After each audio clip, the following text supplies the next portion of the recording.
ስሜ ሰሎሞን አንዳርጌ ይባላል። 12ኛ ክፍል ተማሪ ነኝ። ናቹራል ማለት ነው። መምህራን በጣም ድጋፍ እያደረጉልን ነው።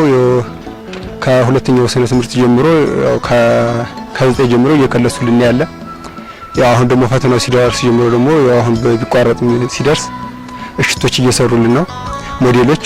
ያው አሁን ደግሞ ከንቱን ከዞን አቀፉ ሞዴሉ ውጪ ሌላ ሞክ ኤግዛም ሰጥተውናል።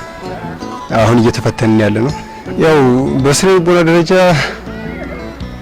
እኔ የተሻለ ውጤት ለማምጣት ነው እኔ እያሰብኩ ያለሁት። ያው ዝግጅትም ለዛ ነው እየተዘጋጁ ያለው። ፍሬው ደምለው እባላለሁ። የአማኑኤል አጠቃላይ ሁለተኛ እና ከፍተኛ ደረጃ ትምህርት ቤት ጋይዳንስ ኤንድ ካውንስሊንግ ወይም የምክር አገልግሎት ባለሙያ ነኝ።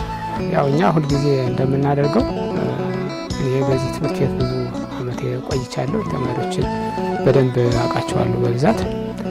ያው 12ኛ ክፍል ፈተና እንግዲህ ያው ከመስከረም ጀምረው በደንብ እንዲዘጋጁ በስነ ልቦና ጊዜያቸውን በአግባቡ እንዲጠቀሙ አላማቸው ላይ ትኩረት አድርገው እንዲሰሩ ወጣትነት አላግባብ የሆነ ነገር እንዳያሸንፋቸው ግራ እንዳያጋባቸው በተቻለ መጠን ገና ከመስከረም ጀምረን አቅም በፈቀደ መጠን ሁሉ የምክር አገልግሎት እንሰጣቸዋለን።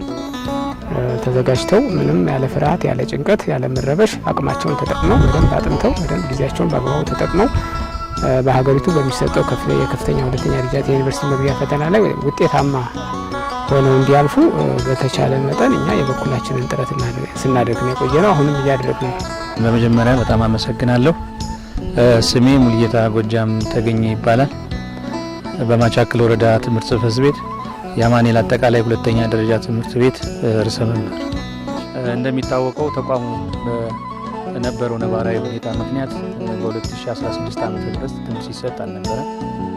በ2017 ዓ.ም በተቀበልናቸው ተማሪዎች ውስጥ ከ74ቱ ተማሪ 73ቱ የሚሆኑ ተማሪዎች ወደ ዩኒቨርሲቲ የገቡ ሲሆኑ ከዚህ ውስጥ 53 ተማሪዎች አካባቢ በቀጥታ ዩኒቨርሲቲ ውጤት ያመጡ፣ ከነዚህ ውስጥ ደግሞ ወደ 21 ተማሪዎች ደግሞ በሪሚዲያል የገቡ አጠቃላይ 74 ተማሪዎች ያስገባንና እንደ ዞንም እንደ ክልል የተሻለ አፈጻጸም የነበረበት ሁኔታ ነው የነበረው።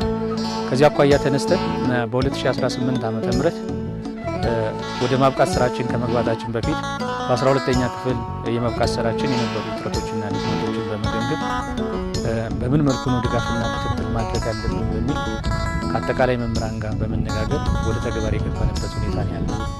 ከዚህ አኳያ በ2018 ዓ.ም በአጠቃላይ እንደ አማኑኤል አጠቃላይ ሁለተኛ ደረጃ ትምህርት ቤት የተፈጥሮ ሳይንስ ተፈታኞች ወንድ 37 ሴት 32 ድምር 69 ተማሪዎች፣ ሶሻል ወንድ 87 ሴት 105 ድምር 192 በአጠቃላይ 124 ወንድ 137 ሴት 261 ተማሪዎች ለፈተና እየተፈተኑ ያለና በቀጣይ ሀገራዊ ብሔራዊ ፈተና ተቀምጠው የሚፈተኑ ተማሪዎች ናቸው።